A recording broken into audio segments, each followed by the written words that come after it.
Hola, ¿cómo están? Les doy la más cordial bienvenida a un nuevo capítulo de Conversaciones Desastrosas. Acuérdense que a través de este espacio estamos analizando distintos temas sobre el proceso constituyente, la nueva constitución. Se está acercando ya el momento en que vamos a votar por 155 personas que van a finalmente a redactar nuestra Carta Fundamental. Y para eso es importante conocer los temas sobre los cuales estamos pensando este nuevo Chile o esta construcción nueva a través de esta Carta Fundamental, y así como hemos abordado muy diversos temas.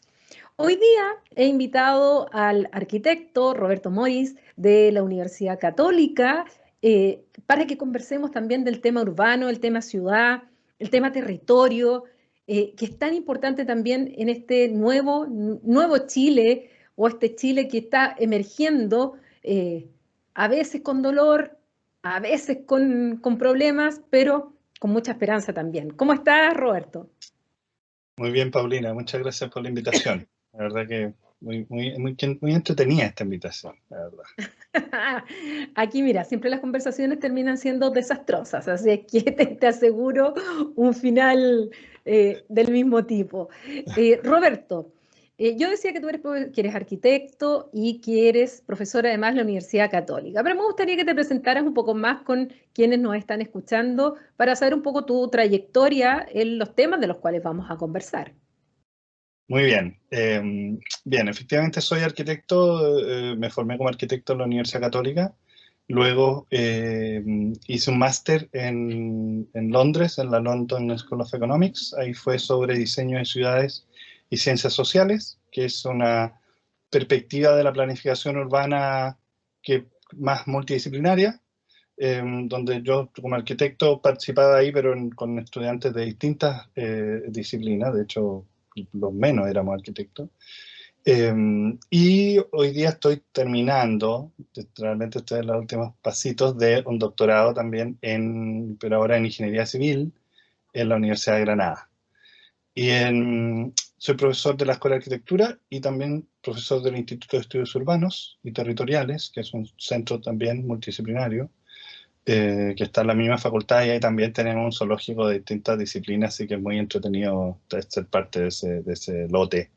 Yo me dedico a la planificación y la gestión integrada, esencialmente, que es cómo la gente se pone de acuerdo en decisiones. Me he dedicado mucho al trabajo con gobiernos locales, municipios, en los territorios en sus distintas escalas, y los gobiernos regionales. Puede sonar súper fome, porque de fondo es cómo funcionan las estructuras de funcionamiento de la ciudad, la verdad. Así que eso ha sido como mi tema común. Trabajé durante varios años en el mundo privado, después tuve una pasada importante por el gobierno, a cargo de temas de gestión urbana. También fui director del programa que era de la Dirección de Proyectos Urbanos del Ministerio de Vivienda. También fui secretario técnico del Comité de Ministros. Entonces, eso me dio la posibilidad de estar también trabajando en la toma de decisiones, de entender la toma de decisiones, no porque yo la tomara, sino que tuve la suerte de estar ahí, viendo también cómo piensan los ministros, cómo funciona la estructura. Y el 2007 me fui full time a la universidad, a justamente investigar un poco más de estos temas, porque una cosa es trabajar en el Estado, ser funcionario público, incluso ser muy bueno, y la otra es todo lo que nos falta todavía por entender cómo, cómo funcionan las estructuras. Y así que me he dedicado esencialmente a eso, con trabajar modelos de gestión, aprovechando la información disponible y fuertemente el foco tecnológico, que es algo que hoy día es fundamental. Ya estamos todos viviendo en una era tecnológica, y ya hay un desfase, hay una brecha todavía grande en que eso no lo aprovechamos en la gestión territorial. Así que te diría que, como síntesis, mi obsesión es esa brecha. Bueno, y de eso y más vamos a conversar hoy día, pensando siempre en que estamos en la lógica de cuáles van a ser nuestras nuevas instituciones, qué es lo que soñamos como un nuevo Chile, después sobre todo del estallido social, de lo que ha significado esta pandemia, lo que significa también un proceso constituyente que tan importante porque determina finalmente las bases de lo que va a ser nuestro futuro inmediato y inmediato también, dependiendo cuánto tiempo dura una nueva constitución. Y en ese sentido quiero partir primero. Veo detrás tuyo una hermosa imagen en una tela que supongo que es Ámsterdam, donde justamente es una ciudad que tiene una característica muy particular justamente de su relación con el territorio. Y no solamente con la tierra firme, sino que tiene una relación con el agua, tiene una relación con el mar, porque en el fondo Países Bajos es justamente una de aquellas ciudades que le ha ido ganando territorio al mar y se han ido construyendo ciudades encima justamente de este lecho marítimo y por eso también su nombre de Países Bajos bajo el nivel del mar. ¿Cómo tú has visto las experiencias en otros países? Yo tomaba Países Bajos como un ejemplo de cómo han ido relacionando lo que es la vivienda, lo que es la identidad territorial y la gestión de sus territorios. Porque yo creo que Holanda, Países Bajos, es uno de los países que justamente ha tomado como varios elementos, y hoy día está tomando la tecnología, ¿eh? O sea, la tecnología hasta aplicada en materia energética, o sea, uno llega, aterriza en Ámsterdam y ve cómo está la cantidad de diques antes para contener el mar, pero hoy día además vemos una cantidad de molinos, no se llaman molinos ahora, de estos de hélice para la energía solar. Bueno, ¿cómo? Primero, una primera aproximación a estos distintos elementos para pensar también en, bueno, ¿qué tenemos que avanzar en Chile? ¿Qué tenemos que hacer en Chile? Bueno, una súper buena pregunta, la verdad. Sí, sí, los referentes que uno podría traer a una conversación, yo creo que hay que entenderlo justamente eso, como referente. Cuando uno quiere saber cómo lo está haciendo un país, una ciudad, un vecino, una comuna al lado, siempre se habla de los casos de estudio, uno tiene que tener mucho cuidado porque no es llegar y copiar. Ah, ¿No absolutamente, es son cierto? inspiraciones. Porque en el fondo la copia es parte del aprendizaje, Mm. pero si esa copia no sabe bien lo que tiene que copiar, ¿entiendes? O sea, ¿qué es lo que yo cuando veo un caso de lo que sea, como lo ha hecho, se mueve esto acá, es parte de la vida? Así, Es parte de lo desastrosa, ¿viste? Yo te así, dije, si las así, conversaciones son así. así es. Entonces, eso es una primera cosa. Hay que tener mucho cuidado con escuchar algo y decir, oye, eso es lo que tenemos que hacer. El punto es que siempre un caso en realidad te abre una pregunta. En el fondo te fundamenta una pregunta. Uno dice, oye, lo que tú estabas conversando, solo voy a tocar como una hebra Ámsterdam, pero en realidad Holanda. Eh, eh, Holanda, una de las cosas valiosas que como que le trae al mundo, ¿no es cierto? Que uno dice cuando hablamos de Holanda en términos territoriales, de qué podemos conversar nosotros. ¿Ah? Y yo creo que una de las cosas muy bonitas, como tú lo explicabas, sobre la experiencia que han tenido ellos en su relación con el territorio, es que efectivamente ellos son su territorio maritorio, porque su territorio es muy acotado, ha sido históricamente así. Viven en una zona muy estratégica de Europa, y que, por lo tanto, ellos siempre han tenido que tener, ¿no es cierto?, esta preocupación por cómo desarrollarse. Bueno, y sabemos que cientos de años atrás también estuvieron en la misma carrera por colonizar distintos territorios. El mismo Nueva York era una ciudad holandesa. Nueva York inicialmente se llama New Amsterdam y funciona como colonia holandesa. También nosotros en el sur de Chile, en Valdivia, también tuvimos unos movimientos con holandeses. Entonces, si bien ellos son muy chiquititos y tuvieron su época ¿no es cierto?, de pelear la expansión, hoy día la posibilidad de poder incidir en el mundo es muy distinta. ¿Ah? Y ahí tocaría dos líneas, una sobre el agua y la otra sobre la energía. La del agua es que ellos han ido entendiendo, porque no es que estén inventando una cosa ahora, sino que llevan cientos de años relacionándose con el agua, con el borde, de distintas formas, interviniéndolo, construyendo, haciendo puertos, etc. Y esto no es solamente crecer, que muchas. Si uno ve Tokio, está lleno de lugares que se han ido creciendo, ganando en el mar, está lleno de ciudades que han ido haciendo eso. Eso no es solamente crecer en superficie, sino que es la forma.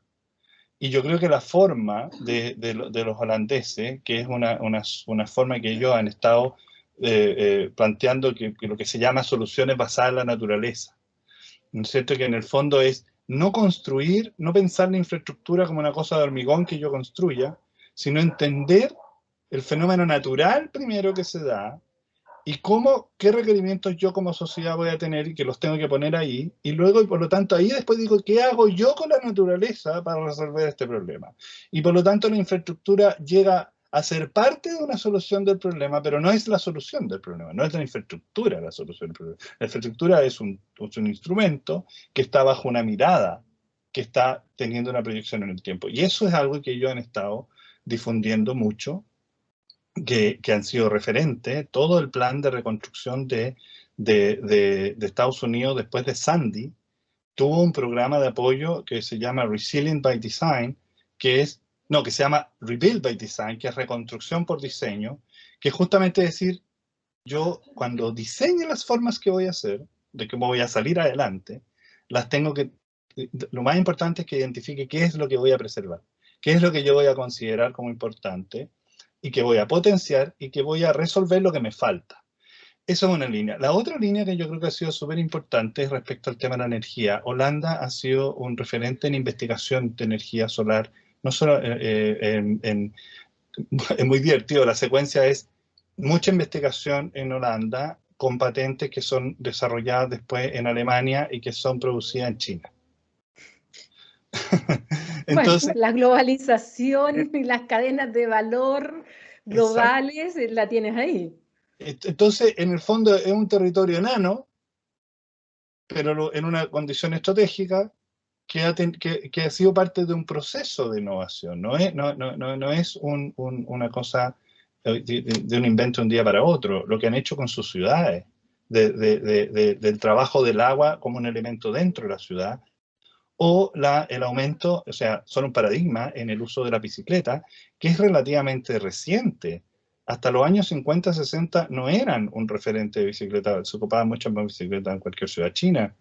En cambio, decidieron hacer un cambio. Y eso es lo que el embajador de Holanda siempre ha sido muy activo, ¿no es cierto?, mostrándonos estos ejemplos de una manera muy bonita, que en el fondo es decir, así lo hacemos en Holanda. Esto es un día cualquiera de una mamá yendo a comprar el pan en Holanda, en bicicleta con su hijo.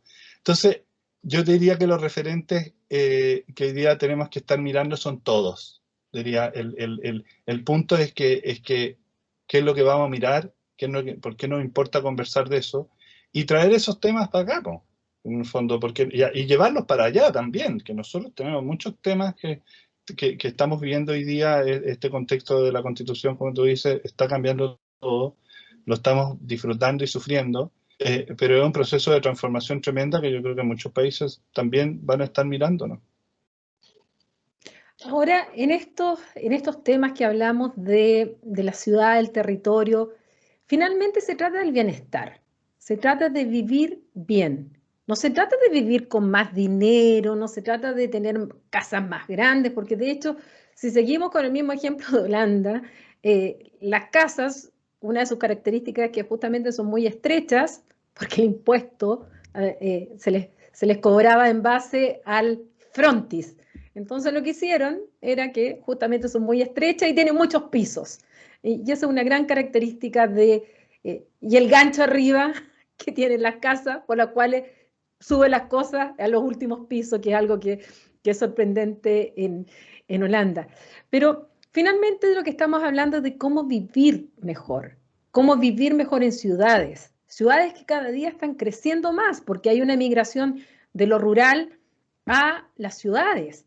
Las ciudades están atrayendo mucha gente y que lamentablemente lo rural se está vaciando, sobre todo se está vaciando de jóvenes porque no tienen perspectivas, porque además en este tipo de sociedad en el que estamos inmersos, todos quieren ser profesionales, todos quieren ir a la universidad, todos quieren, y hasta hay un cierto menosprecio por el trabajo rural, por el trabajo en los pueblos chicos, por el trabajo en ciudades pequeñas. Entonces, ¿cómo también uno pensar en salidas para que haya un equilibrio de los territorios? Y al mismo tiempo, eso es lo micro. Ahora vamos un poquito más a lo macro, que no todos se quieran ir a vivir a Santiago, que también es un centro que atrae mucha gente, y finalmente uno que vive en región, yo que vivo caminando a 7 minutos de mi trabajo, en un barrio precioso que es el barrio universitario, yo digo, pero los santiaguinos no conocen la calidad de vida. Cuando me dicen, pero ¿cómo no te vas a Santiago? Yo digo, la calidad de vida que uno tiene en algunos lugares, o sea, no tiene un valor económico, tiene un valor en que no me lo paso en el transporte público, que no me lo paso tanto tiempo. Entonces, ¿cómo también ir buscando políticas públicas pensadas en estos distintos equilibrios que te he mencionado entre territorio y bienestar? Bueno, esa es como una hiper pregunta, la verdad. Te diría que efectivamente al pensar en territorio, lo que tenemos que la pregunta parta del territorio y no de los instrumentos, es una pregunta que cambia un poco las reglas del juego, porque uno en el fondo lo que tiene que hablar es de territorios, distintos territorios, distintas formas de entender estos territorios. Algunos son político-administrativamente definidos como las regiones, las comunas, ¿no es cierto? Pero hay territorios que son cauces de ríos, territorios que tienen una lógica comunitaria, indígena, o sea, hay muchas formas de poder entender esos territorios. Y nosotros hemos tenido una cultura histórica de entender el territorio como un pedazo de algo, una hoja. ¿Ah? Entonces, la comuna, la región tanto. Que de hecho la provincia es un instrumento súper interesante porque justamente reúne varias comunas y es un instrumento súper, con un tremendo potencial que no hemos desarrollado. Entonces, de cómo parte la pregunta, a mí algo que siempre parto con los estudiantes de planificación es que cuando alguien de fuera del mundo de la planificación se habla de planificación, mucha gente dice, el plan regulador. Bueno, el plan regulador es un instrumento y es un instrumento regulatorio. Y por lo tanto, es fundamental que uno parta preocupado de las personas. O sea, siempre vamos a estar hablando de las personas. Si hablamos de un instrumento es en función de lo que le va a pasar a las personas. Y esas personas viven en un territorio específico, con nombre y apellido, con condiciones particulares. Y nosotros en Chile hemos tendido a ser muy orgullosos de nuestro territorio nacional, de lo diverso, de lo lindo, todo. Siempre estamos súper orgullosos de todo lo que tenemos, pero al mismo tiempo lo entendemos y lo operamos como si fuera todo igual. Y tenemos estructuras nacionales de nuestra base, ¿no es cierto?, legal, que es reflejo de esa mirada. Que en el fondo tenemos una mirada de ese tipo, distinta, dependiente de cómo llegamos, y hemos ido operando con esa inercia. Y por eso, en estas preguntas que tú decías respecto a cómo abordarlo, con el foco en el bienestar, porque si pensamos en las personas, digamos, ya, esa persona, en realidad necesitamos que viva. O sea, como todo ente, ¿no es cierto? Y esa forma de vivir no está solo determinada por las decisiones individuales que vaya a tener esa persona, está siendo parte de un colectivo y de varios colectivos, y además está moviéndose en unas reglas del juego que están predeterminadas. No hay tanta libertad en lo que hoy día nos movilizamos. Entonces, cuando queremos hablar sobre el bienestar de esa persona, tenemos que tener primero conciencia de qué condiciona ese bienestar. Y lo bueno es que la Constitución de alguna manera es una oportunidad. Yo la verdad que no quiero ni siquiera ponerme de lo que vamos a llegar con la Constitución, sino que llego hasta decir qué cosas sería bueno que se conversaran en la Constitución. Y yo creo que, por ejemplo, al hablar de la Constitución hay un lado fuerte de derechos, ¿no es cierto?, todos los derechos, pero también hay una parte muy fuerte de orgánica, ¿ah? De cómo va a estar estructurado el país.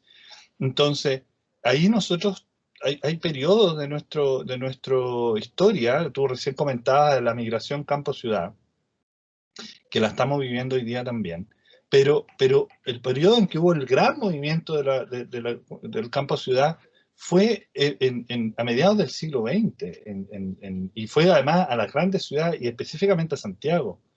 Y menos mal que en el año 60 se hizo un plan en el Ministerio de Obras Públicas que le dio una cierta lógica a la ciudad, que es el Plan Regulador Intercomunal de Santiago, y hay un plan microrregional, y es muy interesante porque todavía no existían las regiones. Entonces, ese microrregional lo que hace es decir, ¿cuál es la región de Santiago? Es planteárselo, en el fondo, decir, si vamos a estar hablando de Santiago, ¿cuál es la región? ¿Dónde genera influencia?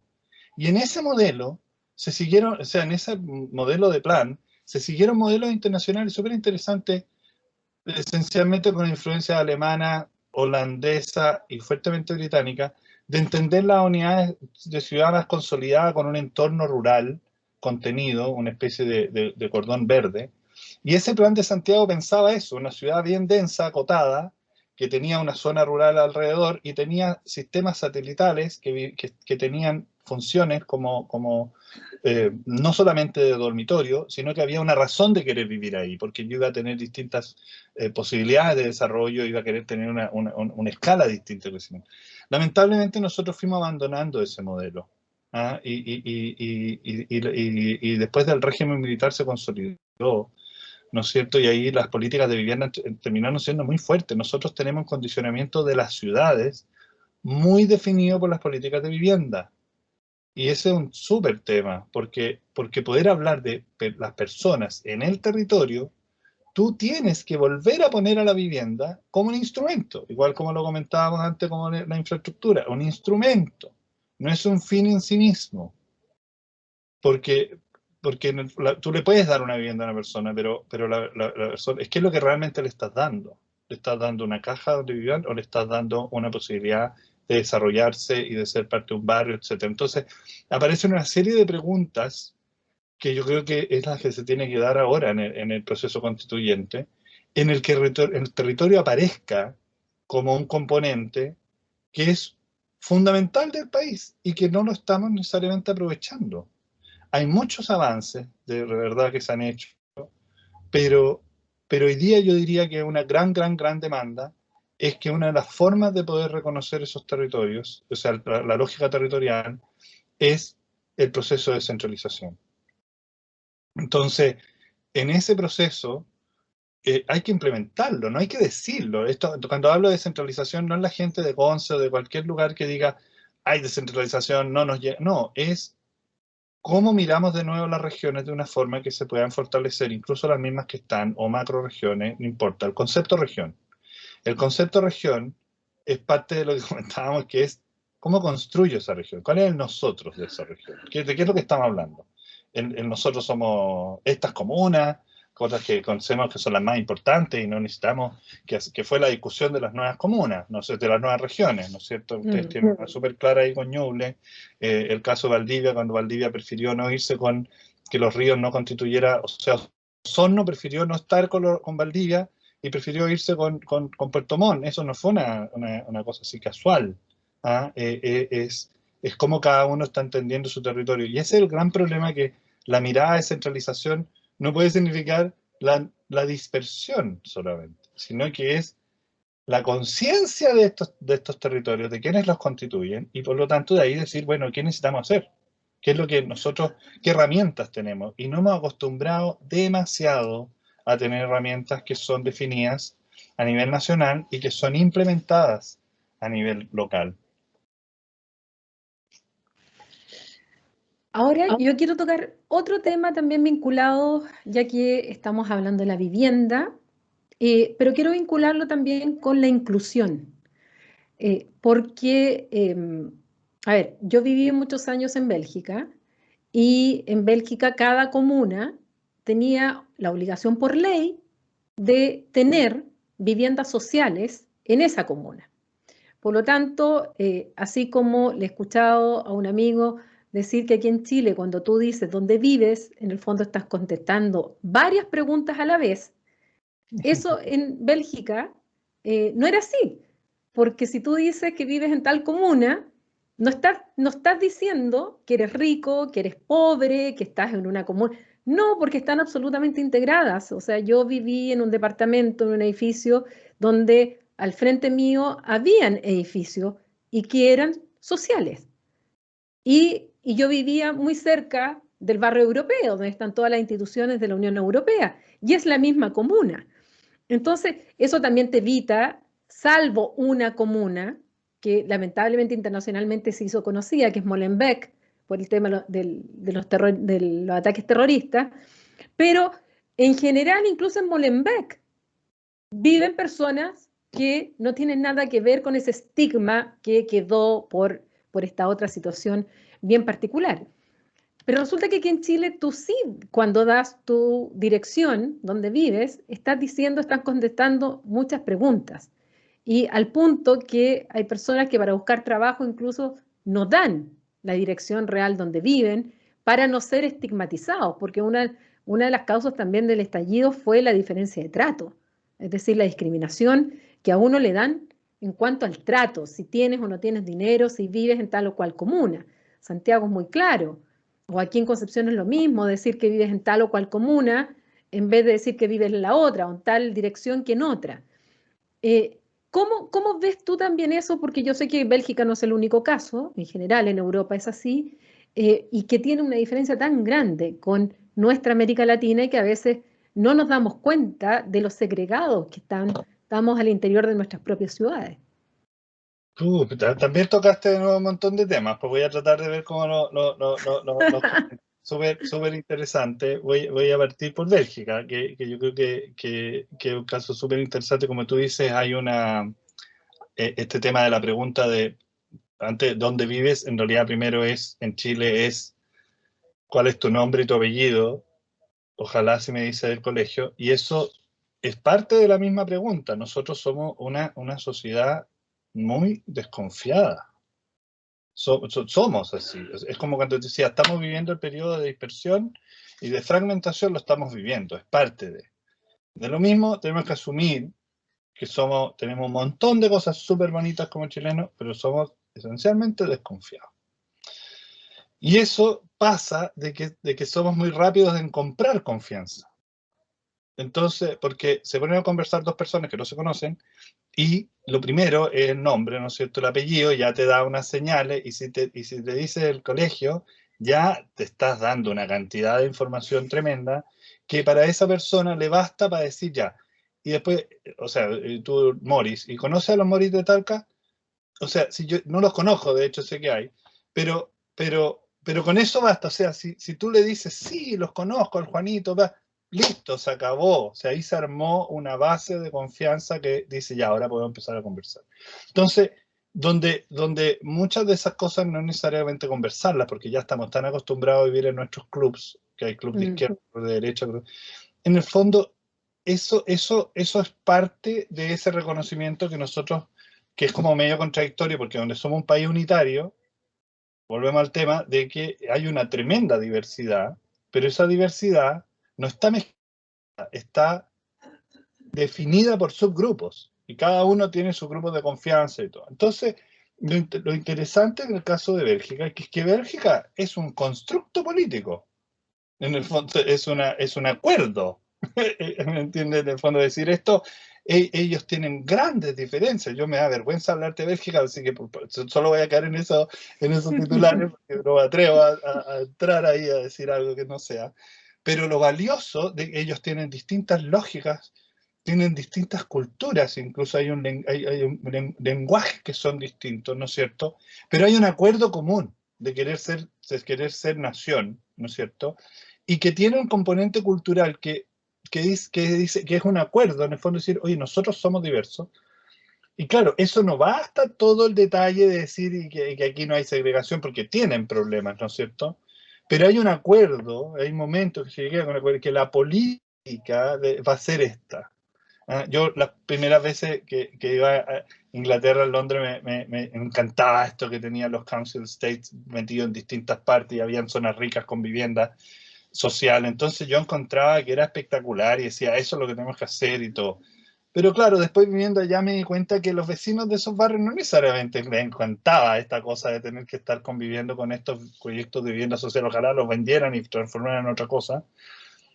Pero había algo que era, pero la política es, por lo tanto yo puede que no me guste mi individualidad, pero hay un acuerdo social de que esto es así. Y yo creo que esa conversación a nosotros nos falta.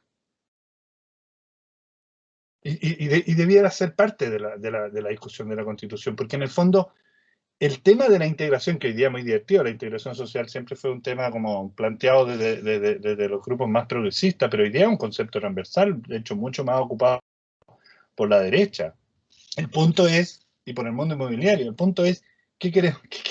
¿Qué tipo de integración social? Entonces, cuando tú dices para que haya integración social, yo creo que primero tiene que haber reconocimiento, tiene que haber un reconocimiento de que hay gente que es distinta y de que probablemente no todos van a estar juntos en todo, pero sí tener algunos acuerdos respecto, por ejemplo, al acceso a bienes públicos, acceso a que uno puede decir, mira, las soluciones de cómo abordar la integración social, que además hagamos como que estamos todos de acuerdo, que es la primera, yo no sé si decirlo falacia o hacernos como que estamos todos de acuerdo de eso, pero hagamos como que hay un acuerdo transversal de que la integración social nos interesa a todos. Lo primero es que tenemos que entonces decir, bueno, pero ¿cuántos tipos de integración social? ¿Y qué es lo que estamos dispuestos a hacer? Y yo creo que lo bonito que tienen todos los periodos de campaña, porque no solamente ahora el constituyente, sino que los periodos de campaña, es que de alguna forma los equipos de campaña se hacen estas preguntas, y los candidatos se hacen estas preguntas más o menos, de alguna forma aparecen, ¿no es cierto? Pero lamentablemente se llevan siempre a una parte como de la instrumental, de ya, entonces esto lo vamos a resolver con los proyectos nuevos, el nuevo DS19 de integración social y le ponemos nombre de integración social y que por lo tanto donde se llama DS19 de integración social, entonces hay integración social. Estamos listos, se resolvió el problema. Pero no, pues, nosotros tenemos un problema estructural. Hoy día con la llegada de los inmigrantes, que es una realidad, el Chile nuestro es así, el nuestro, pero no lo queremos aceptar, no lo queremos aceptar. ¿Ah? Y yo creo que ese nuevo Chile, lo primero es mirar lo que tenemos de una manera franca. Así que esos acuerdos, como digo, que se ven reflejados en Bélgica y que incluyen esa inclusión, parte de invitar a la conversación a quienes van a estar involucrados en eso. No es que yo te decido invitar, voy a hacer un cumpleaños y esta vez nunca he hablado contigo, pero te voy a invitar, voy a hacer una locura, te voy a invitar. Si a ese cumpleaños yo invité a todos mis amigos y a esa única persona que yo encontré que le va a dar diversidad y todo, lo dejo ahí tirado y le doy su pisco sour y todo, y nunca hablo con él y nunca lo meto con ella y lo meto en la conversación del otro, yo en realidad no lo estoy incluyendo, lo invité.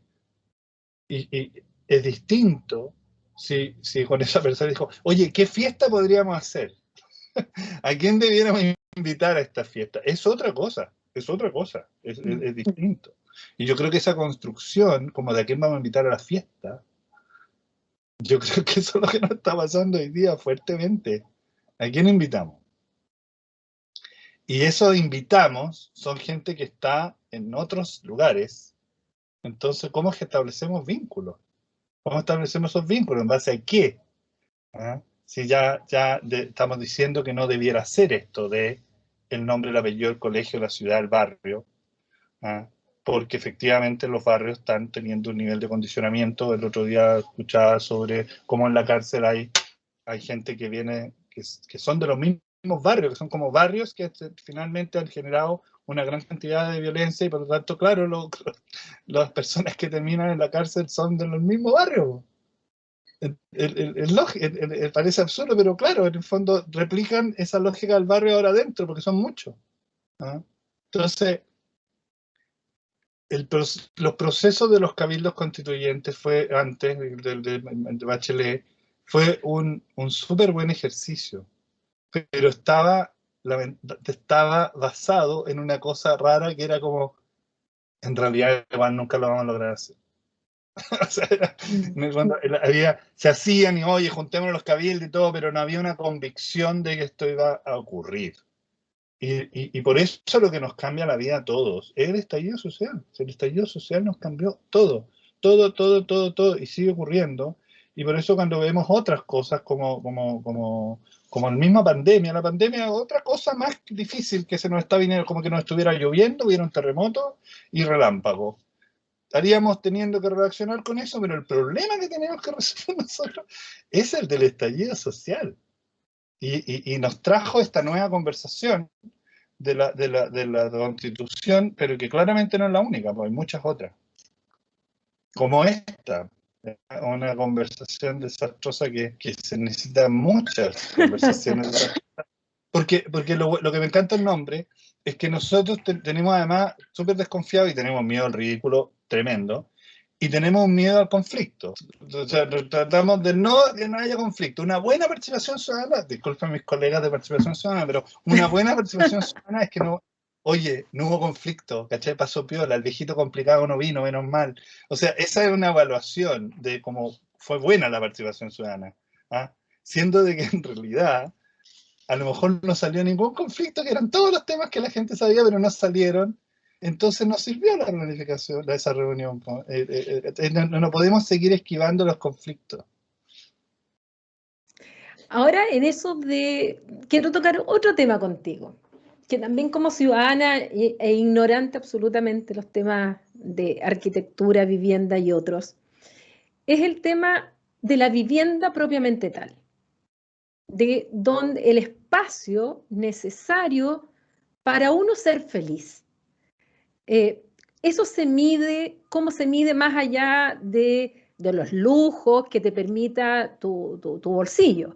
No, yo me estoy refiriendo a ese hogar, a esa casa, sobre todo cuando estamos hablando de las viviendas públicas o cuando estamos viendo, no sé cuál es tu opinión respecto a estos llamados guetos verticales, donde ves una cantidad de departamentos pequeñísimos sin casi, no sé si tienen áreas verdes, donde se escucha todo lo que pasa al lado, arriba, y donde en el fondo estás hacinando una cantidad de gente, pero al mismo tiempo le prometes que van a ser propietarios de su propio departamento, pero finalmente se encuentran que no son felices en sus viviendas. Y a veces el hecho de ser feliz en la vivienda basta solo un espacio vital, necesario, y tener verde. Y con eso ya las personas pueden ser muy felices. Y no necesitan piscina ni campo de golf cerca. No, me estoy refiriendo a lo más mínimo, o sea, el estándar mínimo. ¿Cuál es ese estándar mínimo? ¿Cómo se puede medir? ¿Se miden metros cuadrados? ¿Se miden acceso a áreas verdes? ¿A la cercanía con los colegios? ¿A la cercanía a la movilización?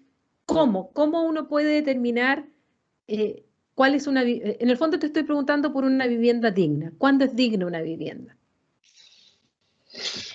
Bien, sí, bueno, también es una pregunta tremenda, que además es súper necesaria de preguntársela y responder. Entonces, ¿qué es una vivienda digna? Te diría que no está definido, sino que es una aspiración. Y eso puede ser bueno, porque también reconoce que lo que cada familia va a poder entender como digno es algo que de alguna manera se pudiera particularizar. Pero te lleva a la condición primero, como Estado, de decir, pero ¿cuáles son los mínimos comunes? Si ya vamos a reconocer que hay una interpretación diversa de este tema, de hasta dónde yo, en el fondo, considero esto digno, o que me hace feliz, o que me resuelve mis necesidades, yo primero asumir de que hay distintas interpretaciones, yo creo que es valioso. porque al haber distintas interpretaciones y demandas, yo puedo llevar la conversación y decir, ya, pero ¿cuál es lo que debiera ser la base? ¿No es cierto? No sé si tú has escuchado hablar de la pirámide de Maslow. Mm, La pirámide de Maslow en el fondo te claro. define de tus demandas de bienestar, las podríamos denominar, desde lo más básico, lo orgánico, ¿no es cierto?, a las más profundas espirituales. Mm, Pero te asume de que tú no puedes, en el fondo, ser muy sofisticado en tu solución más profunda si tú estás con condiciones de base que no te están atentando el vivir. Entonces, cuando pensamos nosotros en el buen vivir, lo primero que tenemos que tener súper claro es qué es lo que vamos a entender por vivir, qué es lo que va a tener este componente, qué tiene. Y ahí es donde, qué componentes tiene y cómo los vamos a medir. Entonces, la pregunta, alguien podría decir, no, 45 metros cuadrados, 50 metros cuadrados. No, una pregunta, una parte de esa pregunta es que tenemos que medir la superficie de las unidades. Bien, perfecto. Pero ¿cómo la vamos a medir? La vamos a medir en un número tipo, como que antes eran familias de 4, el promedio de las familias chilenas eran 4 personas por familia, hoy día bajó a 3,1. Porque si yo saco una proporción solamente basada en la superficie y no estoy incorporando el acto de vivir, de habitar la vivienda, ese metro cuadrado no me alcanza para resolver el problema. Entonces ahí me tengo que preguntar otras cosas. Todavía me puedo manejar en el tema de la superficie, todavía puedo decir ya, pero entonces, ¿cuál debería ser el mínimo de las piezas? ¿Cuál debería ser el mínimo de un living? Un living que hoy día es una oficina. ¿Ah? O es una oficina y un almacén el living. ¿Ah? Y entonces los espacios hoy día tienen que hacerse esas preguntas. Lo segundo, y que yo creo que es muy importante, cuando uno va a una casa y se hace una encuesta, en una casa pueden vivir muchas familias, por lo tanto, distintos hogares que constituyen una vida en comunidad, que hay un acuerdo, que sea por el padre que dejó a los hijos que vienen, da lo mismo. El chileno además es súper solidario, por lo tanto está lleno de gente que son amigos, ¿no es cierto?, que acogen. Los adultos mayores son allegados históricos en las casas. Entonces, esa condición ya viene otra cosa, que es la condición de allegamiento. Y ahí, ¿qué es lo que deberíamos medir? En el fondo, el nivel de hacinamiento, que es otra cosa que nosotros tenemos instalado hace mucho tiempo y que hoy día se cargó esa parte de la balanza muy fuerte con el coronavirus. Entonces, obviamente, ahora ya no nos basta solamente la superficie, sino que nos basta la superficie para los individuos, que les permita a ellos dormir, vivir, pero también desarrollarse. Y por eso la lógica del hogar y no de la vivienda es muy relevante, porque los que constituyen un hogar es porque quieren también. No solamente porque están obligados. Hay gente que quiere casarse, quiere ser, hay otros que están obligados, que son los hijos, pero hay una constitución de grupo diverso que tiene que desarrollarse y que ese desarrollo no va a estar solamente condicionado por esta caja. Entonces, de ahí las condiciones de la vivienda, de su entorno, todavía privado, si es que es necesario, o colectivo. La forma de no da lo mismo. No digas que me digan, oye, hay 20 metros cuadrados de área verde o 50. Yo siempre va a ser, bueno, depende de qué, depende de cuántas familias, depende. Porque si tú tienes un proyecto que es un edificio, viven 50 familias y que tiene un área verde de 300 metros cuadrados, yo diría, bueno, es muy poco para eso. Pero si ese edificio está a 5 cuadras de un parque, cambia completamente la situación, o a 2 cuadras, o no tiene muchas áreas para hacer ejercicio, pero tiene un club público, comunal, donde puede ir caminando. Entonces, esa condición de dignidad, si pudiéramos poner ese vector como un índice, tendría que ser un índice de muchas variables. Y lo bueno de la conversación es que uno, que debiera darse en este momento, es qué necesita la gente. Entonces, no es solamente la solución, porque hay que llegar. Uno como buen burócrata tiene que llegar después de decir, ya, todas estas demandas yo las voy a considerar en la ecuación y por lo tanto voy a dar una solución ahora con los recursos que tengo disponibles, voy a ser lo más creativo posible para llegar. Y yo creo que ahí esa segunda parte, como decía, primero tiene que venir con que uno se haya hecho las preguntas adecuadas de qué es lo que hay. Y en qué es lo que hay. Una cosa que nos falta todavía, yo creo, como sociedad, es ver bien qué es lo que tenemos, qué es lo que cada uno de los barrios tienen, aunque sean los más complicados, pueden tener cosas buenas que se pudieran potenciar. Y por lo tanto pensar qué es lo que les falta. Por ejemplo, colegios. Los colegios debieran ser como luces comunales. No solamente para los hijos, los niños que van a ese colegio, sino que como espacios donde las familias pudieran ir en la noche, en otro horario de clase, ocupar esos equipamientos, como espacio de extensión de su vivienda, como espacio de extensión del hogar, porque yo como cuando tengo un hogar y converso, yo puedo tener una experiencia con mis vecinos, con mi familia en ese lugar, que mira, las ciudades se han extendido demasiado y tú lo decías respecto al tema de la movilidad, ¿no es cierto? ¿Cuántas horas yo estoy destinando a moverme en la ciudad? Si tú, hace mucho rato que hay información que lo demuestra, que la proporción de las familias que viven en las zonas más segregadas es la gente que tiene que movilizarse más por la ciudad y por lo tanto tú le pones 2 o 3 horas de movimiento o 4, si suman los 2. Entonces una persona que ha estado 2 horas en un transporte público terrorífico, llega a la casa a una cosa de este porte sin, o sea, con un tránsito que no le permitió relajarse, no le permitió, sino que lo único que llega a encerrarse en un espacio que es la base para la violencia intrafamiliar. Entonces, porque no está pensado ni en la cajita, ya lo vimos en el chacotero sentimental, ¿no es cierto? Que eran ahí, había un ejemplo de varias familias, pero en el fondo las soluciones tienen que estar en lo que hagamos en lo público. Entonces, pensar en la familia, en el hogar, con una solución de vivienda como parte de esa solución es súper importante. Pero es parte de la solución. No es el centro de la solución.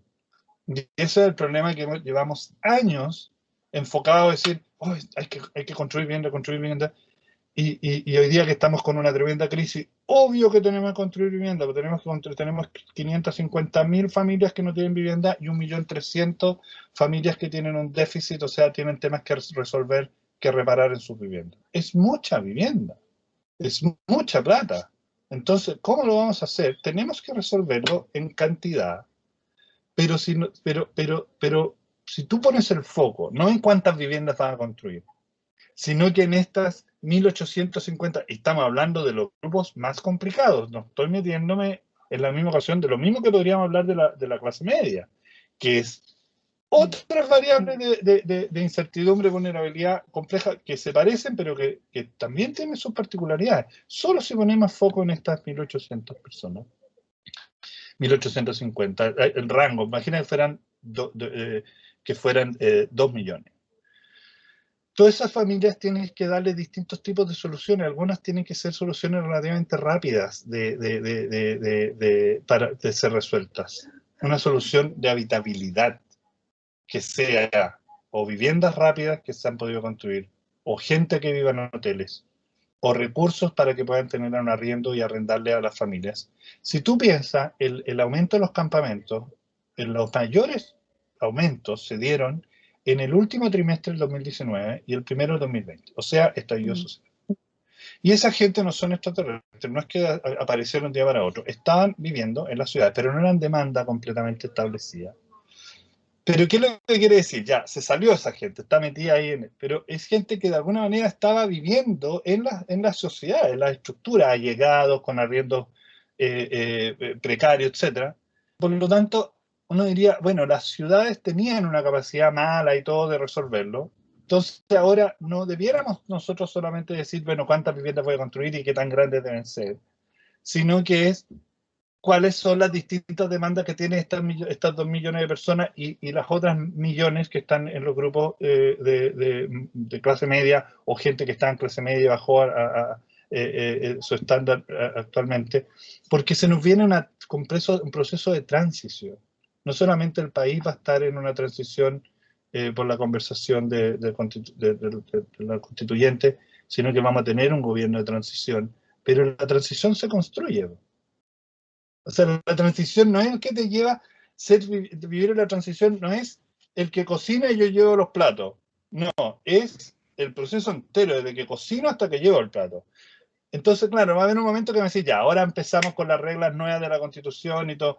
No es que ahí el gobierno va a decir, ya, donde yo era de transición nomás, ahora viene el de verdad, como el validado por la nueva Constitución. No, es lo que construyamos en ese momento, lo vamos a construir ahora.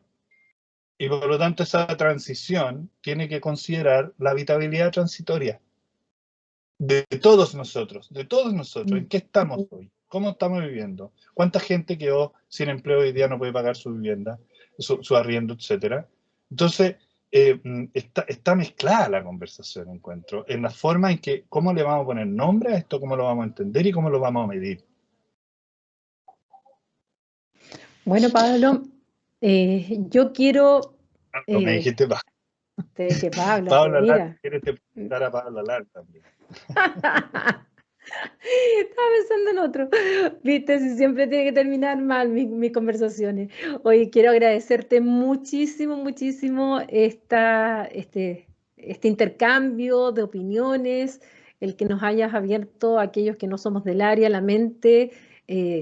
Porque claro, uno piensa un arquitecto es aquel que construye la casa y el planificador, el plan regulador. Un poco así en estos estereotipos que uno tiene. Eh, pero esa dimensión multidisciplinaria, interdisciplinaria que nos has dado con esta visión mucho más general de lo que finalmente significa el hogar, la vivienda, el territorio, los territorios, en un Chile, como tú señalas, diverso, pero al mismo tiempo que nos aplican normas homogéneas, eh, y donde también estamos viviendo un proceso complicado ya desde el estallido, que eso es un terremoto grado sobre 10. Y por otro lado, la pandemia. Y en este proceso constituyente, o sea, estamos claramente viviendo un momento histórico en situaciones excepcionales. Y este Mal tipo de reflexiones, se nos va a venir igual. Si además entre medio vamos a tener terremotos, inundaciones, volcanes, incendios, igual. bueno, somos Chile, tenemos estas vulnerabilidades y también tenemos que prepararnos a esos desastres naturales. Entonces, bueno, estas conversaciones creo que son absolutamente necesarias. Así que, Roberto, te agradezco muchísimo, muchísimo el haber estado hoy día, el intercambiar estas nociones que no siempre están en la conversación y que son súper necesarias justamente para aquellos que van a ser constituyentes, pero no solo, también para aquellos que son políticos hoy día, aquellos que van a querer dirigir los destinos de este país, ya sea a nivel presidencial, ya sea los nuevos gobernadores, gobernadoras, alcaldes, imagínate todos los temas que tocamos que tienen que ver también con el trabajo directo de las alcaldías, de los concejales. Yo creo que fue una conversación súper necesaria, así es que te la agradezco. Feliz, ¿no? Genial, me encanta que me hayas invitado y además porque yo creo que nosotros siempre creemos, yo participo en la red de planificadores de Chile, que además tenemos nuestra presidenta de CONCE, que es la Claudia Lima, que es un gran valor. Tenemos mucha gente de distintas partes de Chile. Y ahí siempre decimos que en el fondo somos todos urbanistas, como Ratatouille, que todos pueden ser un chef. Yo creo que la verdad que todos los ciudadanos somos urbanistas, todos caminamos y nos da rabia la vereda y todo. Todos tenemos opiniones y la diferencia es que hay que ir sumando esos conocimientos y después ir estableciendo acuerdos y aplicar acciones que vengan de eso, que vengan de esas primeras cosas tan del diario vivir que tenemos todos. Así que Así. muchas gracias. No, gracias a ti de nuevo. Y bueno, a ustedes decirles que esta conversación queda en nuestro canal de YouTube, en Spotify, y que también estamos transmitiendo a través de Canal 9 Regional y de TVR Ñuble. Así es que para que por ahí, por tu familia, sepan que también en Ñuble esto se transmite y en Chillán, para que te vean también en esas tierras. Y los dejamos invitados también a una nueva conversación desastrosa en otros temas, con otras dimensiones de lo que es el debate público hoy día. Muchas gracias y ya nos vemos en un próximo capítulo.